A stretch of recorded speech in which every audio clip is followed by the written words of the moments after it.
Ang mga tao, lahat, nagsusugal na, pati mga bata, yung iba nagsasangla na ng propiedad. Sabi ko, I do not know if this is true. So sabi ko kay Secretary Anyo, pag-aralan mo na conduct a survey because you have a far-reaching powers in the provinces, yung mga DILG, pati city and province. Kaya mong kunin yung feedback. So nandyan na ngayon at by Monday, we would know. Pag-aralan ko yan ngayong gabi, I will read it all over again. And I would like to see the dimension of it all. Itong aking Tagalog, this is the informal part of my speech. Ang formal, itong ginawa ng 2 pages lang. Kung ito ang inuna ko, uwi na tayong lahat. Kaya na dyan si Presidente Arroyo. So, basahin ko na yung trabaho nila. Nandyan lang yan. Yung mga babae baka yung lumilikod dyan na kanila ito. So, in fairness also to their nagtrabaho, babasahin ko ng yung speech na kunwari akin, pero hindi akin talaga. It is my pleasure to be with you here today as we witness the developments in the construction of the Overseas Filipino Workers Hospital, the first ever medical hospital dedicated to the OFWs under qualified dependents.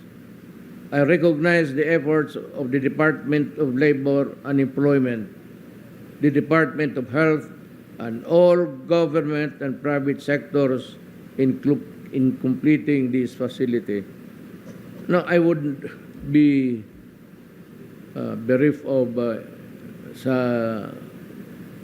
ng ating itong kung hindi ko pangalanan yung mga tao. The Bloomberry Foundation, PAGCOR, Governor Pinidaho gave us the lot, and of course the Department of Health. So para malaman natin na lahat-lahat nagtutulungan dito.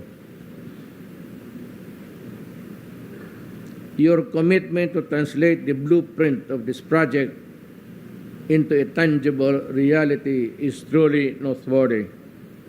Please know that this government's way of thanking our OFWs for their valuable contributions to our country's socio-economic progress and for their critical role in upholding the Filipino identity in the global community. This is why I express my full support to initiatives that promote the welfare and development of OFWs who are among our reliable partners in nation building, especially during challenges, calamities, and events such as the COVID-19 pandemic. The unwavering dedication of the perseverance as well as their sacrifices to provide for their families make them worthy to be called mga bagong Pilipino. Hintuin ko muna dito at isingit ko ito. Kasi ma'am, paalis na po ako. And I want also to share with you or to unburden myself all these years of being the punching bag of the the human rights, pati itong sa International Criminal Court. Gusto ata nila na magsabay kami ni Putin doon sa prisuhan. Anak ka ng... alam mo naman siguro, narinig mo na ito. Alam mo itong pinakamasakit sa akin.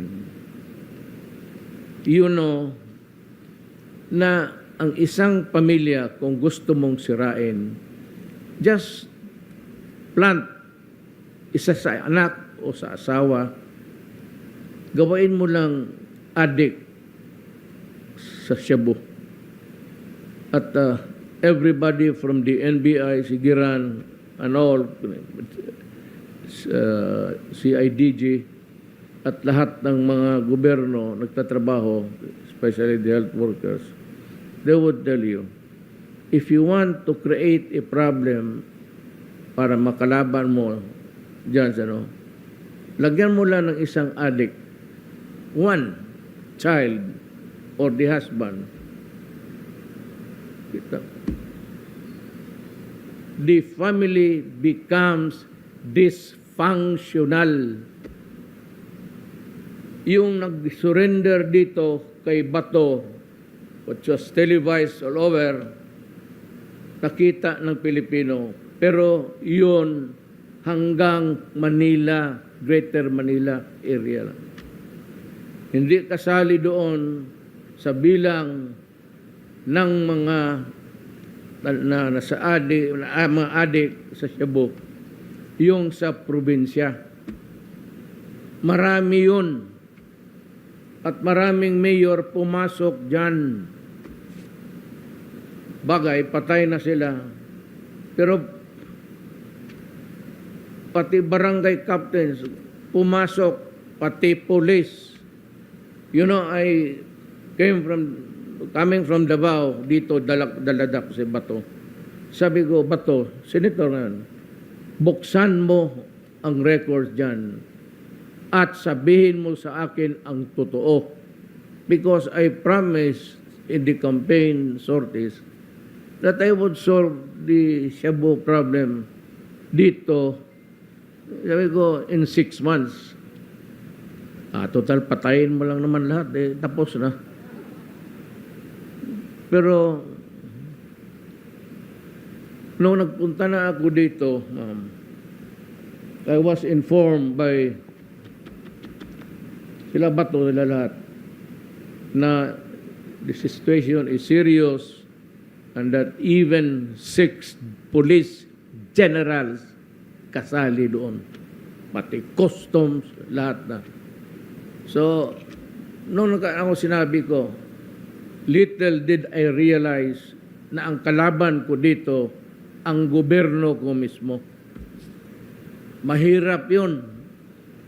And we had to do something na mapaalis sila or retire early or get out of the service because you are part of the problem and maybe, just maybe, you will be a part of the solution. Sabi ko, hindi ako I'm not threatening you.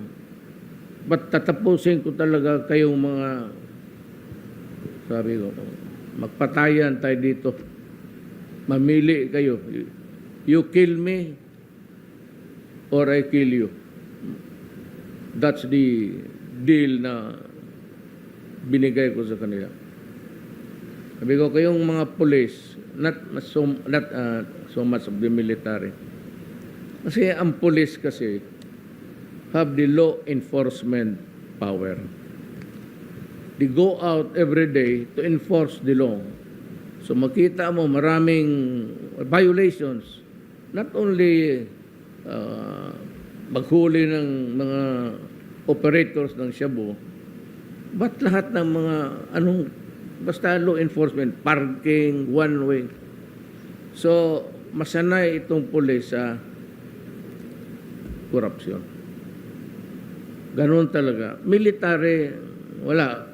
Kasi hindi ka makalabas ng kampo unless you are authorized or you have the consent of the camp commander. Pag sinabi mo, camp commander, dyan lang kayo, and we will just wait for anything that we have to respond to, dyan lang kayo. So wala masyadong But yung police, hindi naman lahat. Hindi ko nila lahat. Kukunti lang yan sila. Pero pag ang police na pumasok, ayan, sa Isabo ngayon, may mga police na sabit. Kasi identified sila. Why? Bakit police? Sila lang yung law enforcement. Sila lang na nakapasok ng gano'n. Mga gano'n na estilo, may police talaga yan. Yung magpasok ng bahay, magkidnap, harap-harapan,